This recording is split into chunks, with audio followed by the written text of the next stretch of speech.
भीषण उकाड्यानं आणि वाढत्या तापमानाने हैराण झालेल्या नागरिकांसाठी अत्यंत दिलासादायक आणि आनंदाची बातमी समोर आली आहे। भारतीय हवामान विभागाने दिलेल्या ताज्या माहितीनुसार आज 23 मे रोजी नैऋत्य मान्सूनने नैऋत्य अरबी समुद्र, आग्नेय अरबी समुद्र, कोमोरियन परिसर तसंच बंगालच्या उपसागराच्या आणखी काही भागात यशस्वी प्रगती केलेली आहे। हवामान खात्याच्या माहितीनुसार पुढील 3 ते 4 दिवसात मान्सून आणखी वेगाने पुढे सरकण्यासाठी अत्यंत अनुकूल आणि पोषक परिस्थिती निर्माण झालेली आहे।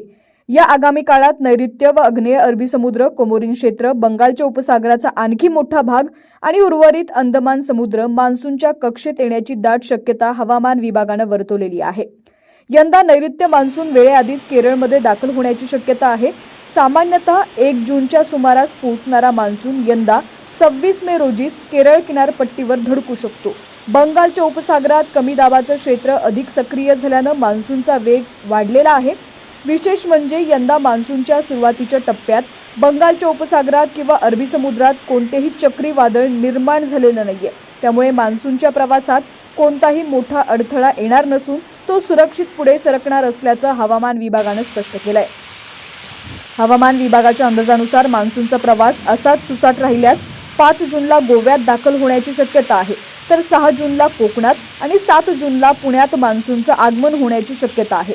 आता मान्सून महाराष्ट्रात नेमका कधी दाखल होणार याकडे शेतकऱ्यांचं लक्ष लागलंय।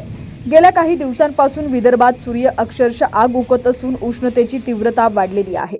याच पार्श्वभूमीवर ब्रह्मपुरी हे देशातील सर्वाधिक तापलेलं शहर ठरलेलं आहे।